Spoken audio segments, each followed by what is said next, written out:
संभल में हुई हिंसा के बाद जुमे की नमाज को लेकर सहारनपुर पुलिस प्रशासन रहा अलर्ट। जुमे की नमाज सकुशल संपन्न। आपको बता दें, शुक्रवार दोपहर 2 बजे शहर की जामा मस्जिद सहित जनपद की समस्त मस्जिदों पर जुमे की नमाज सकुशल संपन्न हो गई। संभल में हुई हिंसा के बाद जुमे की नमाज को लेकर सहारनपुर पुलिस एवं प्रशासन पूरी तरह से अलर्ट था। शहर की जामा मस्जिद सहित जनपद की समस्त मस्जिदों पर भारी पुलिस बल तैनात किया गया था। जुमे की नमाज सकुशल संपन्न होने के बाद पुलिस एवं प्रशासन ने राहत की सांस ली। मस्जिदों के बाहर आला अधिकारी मौके पर खुद नजर बनाए हुए थे। सर, आज जुमे की नमाज को लेकर अलर्ट जारी किया गया, क्या सवाल? आज जनपद सहारनपुर के विभिन्न थाना क्षेत्रों में जुमे की नमाज को लेकर विभिन्न पॉइंट्स पर राजपत्रित पुलिस अधिकारियों के साथ मजिस्ट्रेट्स की संयुक्त रूप से ड्यूटी लगाई गई थी और ज्यादातर जगहों पर नमाज जो है सकुशल संपन्न हो गई है। मेरे द्वारा एवं एडीएम एफआर के द्वारा यहाँ पर देवबंद थाना क्षेत्र में संयुक्त रूप से फ्लैग मार्च किया गया एवं सतर्क दृष्टि रखी गई है। तो यहाँ पर भी नमाज सकुशल समाप्त हो गई एवं जनपद के अधिकतर थाना क्षेत्रों में सकुशल समाप्त हो गई। दिल्ली रोड स्थित आईटीआई परिसर में मुख्यमंत्री सामूहिक विवाह योजना अंतर्गत 102 जोड़ों का विवाह हुआ संपन्न। आपको बता दें, दिल्ली रोड स्थित आईटीआई परिसर में शुक्रवार दोपहर 3:30 बजे मुख्यमंत्री सामूहिक विवाह योजना अंतर्गत कार्यक्रम का आयोजन हुआ, जिसमें मुख्य अतिथि के रूप में रामपुर मनिहारान विधायक देवेंद्र निम पहुंचे।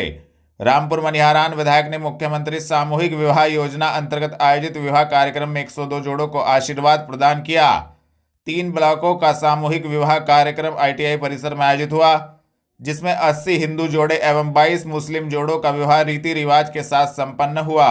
आज हमारी सरकार के द्वारा जो 102 नव जोड़ों को शुभ विवाह में उनको आशीर्वाद देने के लिए हम लोग यहाँ पर आए। मैं अपनी सरकार की तरफ से इन सभी को बहुत बहुत शुभकामनाएं और उनका बहुत बहुत आभार व्यक्त करता हूँ। और मैं सरकार का भी आपके चैनल के माध्यम से धन्यवाद करता हूँ कि लगातार 2017 से हमारे माननीय मुख्यमंत्री जी की जो एक ड्रीम योजना उनमें से नंबर 1 की योजना है और उसके लिए लगातार हम लोग यहाँ पर जब जब ऐसा मौका मिलता है नवजोड़ों को यहाँ पर आशीर्वाद देते हैं।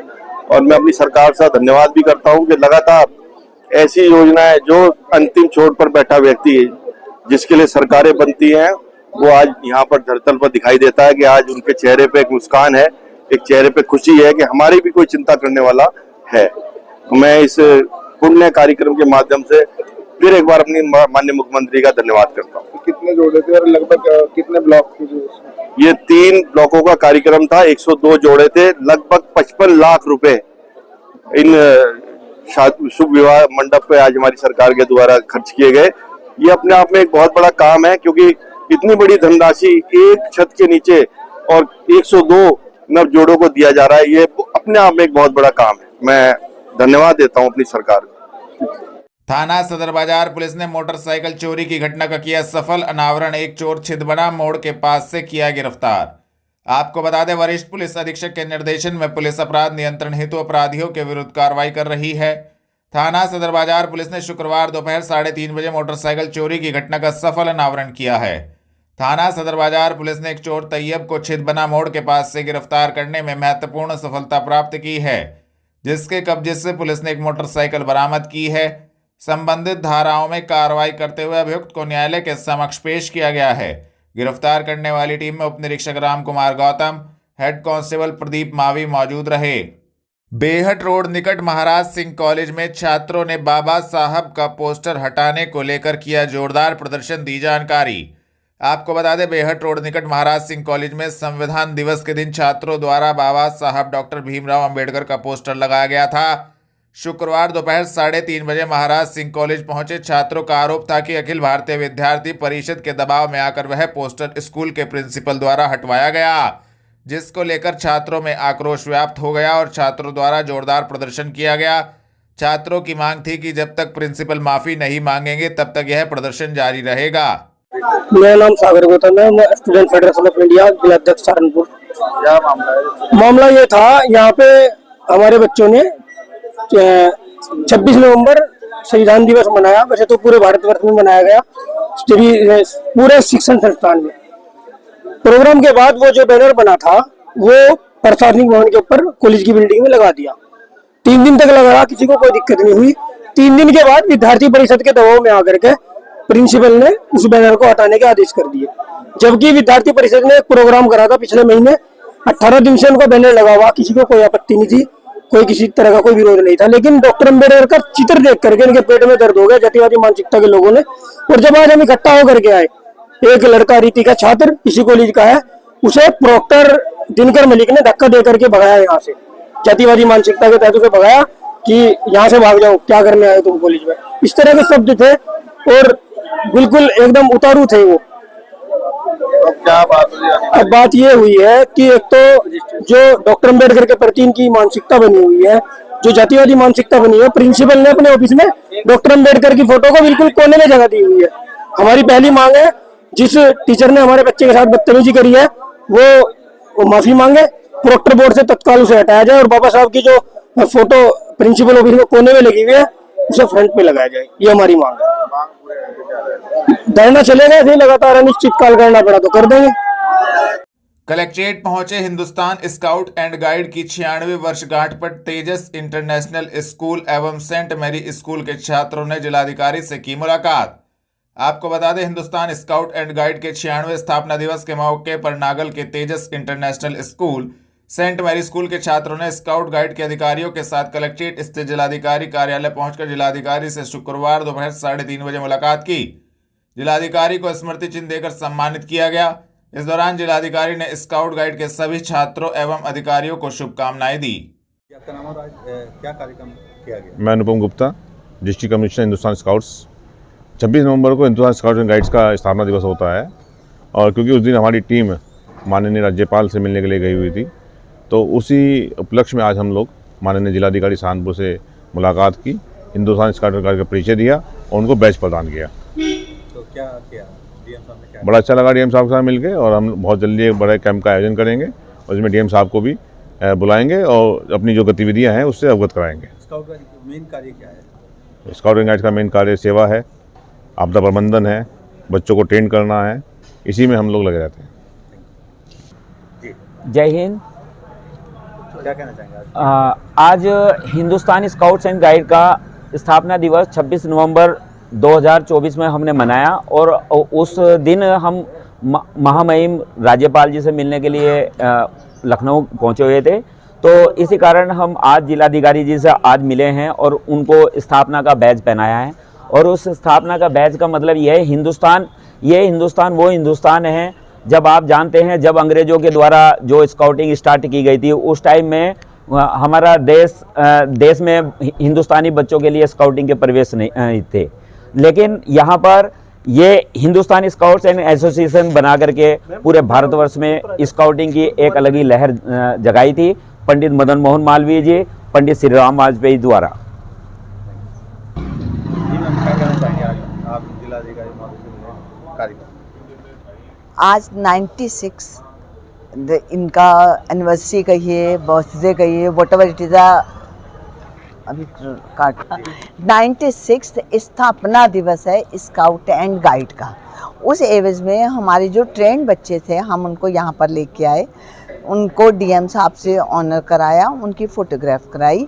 और वास्तव में जो स्काउट एंड गाइड का पर्पज़ है वो यही है, बच्चों को बहुत ज़्यादा स्ट्रॉन्ग बनाना। जब कभी घर में कोई प्रॉब्लम आ जाती है, कोई गिर जाता है या रोड पे कोई चल रहा है अचानक से गिर गया, उसके फ्रैक्चर हो गया, how to handle the patient. अगर कहीं फायर का कोई इंसिडेंस हो जाता है, हाउ टू डू इट। अगर ऊपर से चढ़ना है, कोई ऐसी इमरजेंसी आ गई है तो उसके लिए कैसे क्लाइंब करना, ये सारी चीज़ें इनको इसमें सिखाई जाती हैं।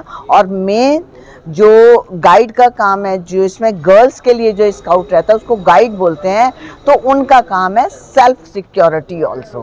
क्योंकि आज के टाइम पे हमको महिला सशक्तिकरण चल रहा है, तो अभी से रूट लेवल से हम गर्ल्स को सिखाएंगे तो बड़े होकर वो किसी से डरेंगी नहीं और उनके अंदर एक कॉन्फिडेंस आएगा।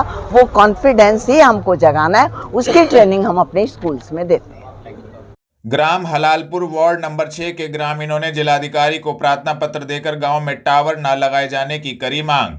आपको बता दें, वार्ड नंबर 6 ग्राम हलालपुर चिलकाना रोड के ग्रामीणों ने शुक्रवार दोपहर 3 बजे कलेक्ट्रेट स्थित जिलाधिकारी कार्यालय पहुंचकर जोरदार प्रदर्शन किया। उनका कहना था कि एक कंपनी द्वारा नाजायज रूप से गांव में टावर लगाया जा रहा है, जिसके कारण गांव में बीमारी बढ़ने का खतरा है और ग्रामीणों में इसको लेकर आक्रोश व्याप्त है। इस संबंध में ग्रामीणों ने जिलाधिकारी को प्रार्थना पत्र देकर उक्त मामले में कार्रवाई की मांग की है। तो सिंह खालसा है।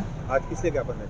आज डीएम साहब को ज्ञापन देने के लिए आए हम कि ग्राम हलालपुर में जो आबादी क्षेत्र है वार्ड नंबर 6 के अंदर, उसमें रजनीश कुमार पुत्र वेद प्रकाश जी द्वारा एक दूरसंचार विभाग से एक टावर लगाया जा रहा है जियो का, जो कि वहाँ पे गलत है। और हम चाहते हैं कि ये टावर ना लगे। इसी के बेस पे हम लोग डीएम साहब को, श्री गुरु रविदास आर्मी की टीम व समाज के गांव हलालपुर से जितने भी व्यक्ति आए डीएम को ज्ञापन देने के लिए आए कि ये टावर रुके। इससे प्रकृति, पेड़ पौधे, पशु पक्षी व अन्य जनमानस को खतरा है और भविष्य के लिए ये सही नहीं है। हम चाहते हैं कि इसे रोका जाए। नगर आयुक्त ने 15वें वित्त से विकसित पार्क का किया औचक निरीक्षण। बच्चों के लिए अलग चिल्ड्रन पार्क बनाने पर दिया जोर। आपको बता दें, नगर आयुक्त संजय चौहान ने शुक्रवार दोपहर 3:30 बजे आईटीसी रोड स्थित साहिब जी नगर में 15वें वित्त से विकसित किए गए पार्क का औचक निरीक्षण किया। उन्होंने पार्कों के विकास के लिए व्यापक योजना बनाकर क्रियान्वित करने तथा वाटर हार्वेस्टिंग के लिए भी विशेष निर्देश दिए। उन्होंने बच्चों के लिए अलग चिल्ड्रन पार्क बनाने का सुझाव दिया। नगर आयुक्त संजय चौहान नगर निगम निर्माण विभाग के अधिशासी अभियंता आलोक श्रीवास्तव, सहायक अभियंता विपुल कुमार आदि अधिकारियों के साथ साहिब जी नगर पहुंचे। निर्माण विभाग द्वारा विकसित किए गए पार्क का निरीक्षण किया। नगर आयुक्त निर्माण विभाग द्वारा 15वें वित्त से विकसित किए गए पार्कों के औचक निरीक्षण की कड़ी में साहिब जी नगर पहुंचे। उन्होंने पार्क में लगाई गई solar light, water harvesting system और बनाए गए पाथवे आदि की जानकारी ली। नगर आयुक्त ने वाटर हार्वेस्टिंग के संबंध में कहा कि अधिक गहरा बोरिंग न करें, उस स्थिति में भूमि का पेयजल दूषित हो सकता है। नगर आयुक्त ने अधिकारियों को पार्कों का विकास किसी एक विभाग के बजाय व्यापक योजना बनाकर किए जाने पर जोर दिया। शहर के 3 स्वच्छ वार्डों को किया जाएगा पुरस्कृत। स्वच्छ भारत मिशन के तहत आयोजित की जा रही स्वच्छ वार्ड प्रतियोगिता। आपको बता दें, स्वच्छ भारत मिशन के तहत नगर निगम द्वारा स्वच्छ वार्ड प्रतियोगिता का आयोजन किया जा रहा है।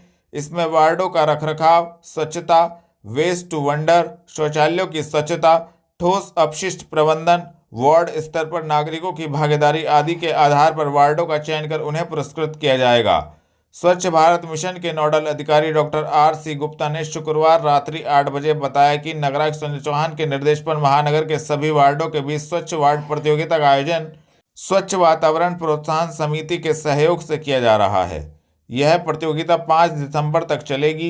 इसी बीच शहर के वार्डों में स्वच्छ वातावरण प्रोत्साहन समिति के सदस्य भ्रमण कर स्वच्छ भारत मिशन द्वारा निर्धारित मानकों के अनुसार वार्डों का मूल्यांकन करेंगे और उसके अनुसार 3 वार्डों का चयन किया जाएगा। थाना जनकपुरी पुलिस ने वाहन चोरी के मामले में वांछित अभियुक्त को जनकपुरी क्षेत्र से किया गिरफ्तार की कार्रवाई। आपको बता दें, वरिष्ठ पुलिस अधीक्षक के निर्देशन में पुलिस अपराध नियंत्रण हेतु अपराधियों के विरुद्ध कार्रवाई कर रही है। थाना जनकपुरी पुलिस ने शुक्रवार शाम 5 बजे वाहन चोरी के मामले में वांछित अभियुक्त आलम को जनकपुरी क्षेत्र से गिरफ्तार करने में महत्वपूर्ण सफलता प्राप्त की है, जिसके कब्जे से पुलिस ने एक नाजायज चाकू बरामद किया है। संबंधित धाराओं में कार्रवाई करते हुए अभियुक्त को न्यायालय के समक्ष पेश किया गया है। गिरफ्तार करने वाली टीम में उप निरीक्षक विजय सिंह, श्याम सिंह मौजूद रहे। पुलिस लाइन पहुंचे जमीयत हिमायतुल इस्लाम के अध्यक्ष ने संभल हिंसा को लेकर दी प्रतिक्रिया, दी जानकारी। आपको बता दें, शुक्रवार दोपहर 3 बजे जमीयत हिमायतुल इस्लाम के अध्यक्ष कारी अबरार जमाल पुलिस लाइन पहुंचे। इस दौरान उन्होंने संभल में हुई हिंसा को लेकर कहा कि अरशद मदनी और तौकीर रजा इसके जिम्मेदार हैं। उन्होंने कहा कि मदनी की तकरीरें भड़काऊ मुसलमान में जहर घोल रही हैं। जमीयत के लोग युवा को धर्म के नाम पर भड़का रहे हैं, जिसको लेकर संबंधित जानकारी दी गई। अधिकारी जी बताएंगे संभल घटना को किस तरह देखते हैं, क्या कुछ कहेंगे? 4 लोगों की मौत हो चुकी है, इतना नुकसान हुआ है वहाँ पे, और अब सरकार भी कह रही है कि जिन लोगों ने नुकसान करा है वो उनसे भरपाई करेगी। देखिए, संभल की घटना काबिले मजम्मत है, इसकी भरपाई नहीं की जा सकती। और ये घटना लोग इसको एक दिन की नजर से देख रहे हैं। ये घटना एक दिन की नहीं है। ये गुस्सा कई महीनों का है। ये रामलीला मैदान का, गांधी स्टेडियम का गुस्सा है, जो जमीयत उलमा हिंद ने नौजवानों के अंदर नफरत फैलाई है। पुलिस प्रशासन को लेकर, सरकार को लेकर, सिस्टम को लेकर वो गुस्सा नौजवानों का बाहर आ रहा है। और इन नौजवानों को जब धर्म के नाम पर इकट्ठा किया जा रहा है, धर्म के नाम पर भड़काया जा रहा है, तो फिर ये अपने मुस्तकबिल के साथ खिलवाड़ करने में बिल्कुल भी पीछे नहीं रहते। चाहे असदुद्दीन ओवैसी हो या मौलाना तौकीर रजा साहब हो, अरशद मदनी साहब हो, ये तो लोग रोजे अव्वल से कह रहे हैं कि अब वक्त आ गया है बाहर निकलने का, अब वक्त आ गया है सड़कों पर। एक मौलाना का बयान मैं सुबह सुन रहा था, बड़े चीख चिल्ला कर वो कह रहे थे कि अगर संसद तुम्हारी है तो सड़क हमारी है। भाई, जिन लोगों की जानें जा रही हैं, संभल में 4-5 मौत हो गई है, क्या उनकी भरपाई ओवैसी साहब करेंगे? अरशद मदनी साहब कर सकते हैं? तौकीर रजा साहब कर सकते हैं? क्या वो किसी माँ के बेटे नहीं है? जिन पुलिस वालों को गोली लगी है, क्या वो हमारे भाई नहीं है? क्या वो इस देश के नागरिक नहीं है? भाई, दोनों के ऊपर बात होनी चाहिए ना। सिर्फ आपने ये मान लिया कि हम मुसलमान हैं तो मुसलमान की बात करेंगे, हम हिंदू हैं तो हिंदुओं की बात करेंगे। भाई, बात इंसाफ की होनी चाहिए। जहां 4-5 मुसलमानों की मौत हुई है, वहां एसएसपी संभल के प्यारों को भी गोली लगी है, कलेक्टर को भी चोट आई है, पथराव हुआ है, कहीं पुलिस वाले घायल हुए हैं। क्या ये पुलिस वाले कोई आसमान से आ जाते हैं? क्या इनकी मां इनको जन्म नहीं देती? तो सारी चीजों के ऊपर चर्चा होनी चाहिए। और अभी तो देखते जाओ आप, जिस तरह की बेंगलोर में, पटना में, दिल्ली में, बिहार में सारी जगह बयानबाजी चल रही है, ये गुस्सा धीरे धीरे बाहर निकल रहा है। और ये लोग अब इस देश को आग के हवाले करना चाहते हैं, देश में आग लगाना चाहते हैं। मैं तो सरकार से दरखास्त करूंगा कि जिस तरह से संभल पुलिस ने संभल को आगजनी से बचा लिया, बहुत ज्यादा नुकसान होने से बचा लिया, इसी तरह सरकार अगर देश को आगजनी से बचाना चाहती है तो तौकीर रजा साहब जैसे लोगों पर तत्काल एफआईआर करके इन लोगों को जेल में डाले, तब देश में शांति का माहौल पैदा हो सकता है। नहीं तो अब इतनी नफरत पैदा हो चुकी है इन कज़ाबों की वजह से, इन झूठों की वजह से। ये वफ़ की प्रॉपर्टी खाने वाले लोग, यतीम मिस्कीन का माल खाने वाले लोग लाखों लाखों करोड़ों करोड़ों की संपत्ति पर कब्जा करके बैठे हैं। क्या आपने देखा नहीं, सुना नहीं? सहारनपुर में मौलाना अरशद मदनी के बेटे पर 3-3 एफआईआर दर्ज हुई है। उसी को बचाने के लिए ये लोग मुस्लिम नौजवानों के मुस्तकबिल से खिलवाड़ कर रहे हैं और सरकार खामोश बैठी है। सरकार को इन लोगों के खिलाफ सख्त से सख्त एक्शन लेकर इन लोगों को जेल में डाल देना चाहिए, तब देश में अमन का माहौल पैदा हो सकता है। अदालत के आदेश के बाद जो सर्वे हुआ है, कहाँ तक उसे सही मानते हैं कि जामा मस्जिद का सर्वे होना चाहिए? देखिए, मैं ये नहीं कहूंगा होना चाहिए नहीं होना चाहिए, लेकिन मैं इतना जरूर कहूंगा कि सर्वे अब से पहले भी हुआ है। सर्वे कोई नई बात नहीं है। और सर्वे में बिल्कुल कहीं नहीं लिखा था, सर्वे में जामा मस्जिद के सर्वे का जो आदेश था उसमें कहीं नहीं लिखा था कि मस्जिद की उससे स्ट्रक्चर से खिलवाड़ किया जाएगा। वहां के जामा मस्जिद के सदर ने ये झूठी अफवाह फैलाई थी कि हौज खाली करा लिया गया है, अब इसको नुकसान पहुंचाया जाएगा। ऐसी चीजों की वजह से वो भीड़ इकट्ठा हो गई और उसने पुलिस के ऊपर, प्रशासन के ऊपर पथराव शुरू कर दिया, तब ये घटना हो गई। अभी हाल ही में एक याचिका डाली गई थी जो अजमेर के दरगाह शरीफ है, उसकी जगह मंदिर वाली बात के लिए, उसे एक निजी अदालत ने मंजूरी दे दी है। क्या कहेंगे इसमें? देखिए, अदालत तो बैठी है सुनवाई करने के लिए। आप मेरे मकान के खिलाफ एप्लीकेशन दे दीजिए, सुनवाई उस पर भी होनी है। अंतिम फैसला तो कोई नहीं आया ना, सब लोग जानते हैं इस बात को। तो हमारे हिंदू सनातनी भाई भी जानते हैं कि वहां कई सालों से, हजारों सालों से दरगाह हैं। इन चीजों के ऊपर क्या बहस करनी है?